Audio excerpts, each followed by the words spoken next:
So I think the bridging culture, when we refer to that, we really need to go back to understanding the backgrounds of different cultures, because depending on the cultural background is going to really shape how that patient interprets or see eye care. And it's really important for us as physicians to build trust, because once we build that trust, the patient is going to be more receptive to what we have to tell them. So obviously I am Latina, right? And that really helps me when I'm helping my patients, because right away when they walk into my office, the first thing they say is like, habla español. And if you were there, you could see the reliefs on their faces. But I have one specific example that is very recent. I also have feeling doctors because I travel a lot for conferences like this. And when I travel, I have to leave someone in my office to cover for me. So I have this particular example where I had this patient who came in to see my feeling doctor, who is an amazing clinician. But I think this is the perfect example to highlight how those cultural differences can make a big difference. This patient was diagnosed by my other feeling doctor with glaucoma, but the patient came back to see me.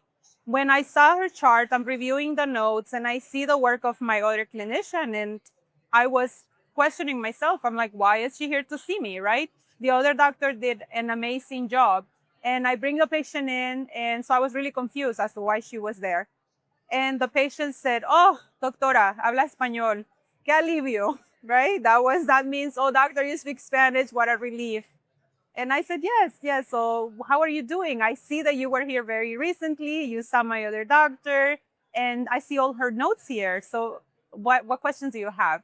And she said, yeah, I saw your other doctor. She was cute. She was nice, but she didn't speak Spanish.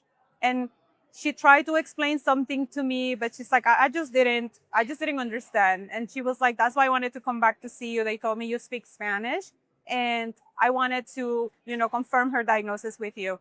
So I concluded the examination. I review all the exam notes. I review all her diagnostic tests, and I confirmed the diagnosis that the previous doctor had given to her. But because of the language barrier, this patient took time away from work to come back to see me because she wanted to make sure that she understood everything about, the disease that was being told to her. And I think that was a perfect example to highlight how important it is to communicate, be able to communicate in the language of the patient. And that doesn't mean that all my colleagues that do not speak Spanish have to go now and learn a second language. Although now with, Meta glasses and ChatGPT, we can do live translation. So I think it's important to utilize the technology that we have at our hands to be able to communicate more clearly with our patients.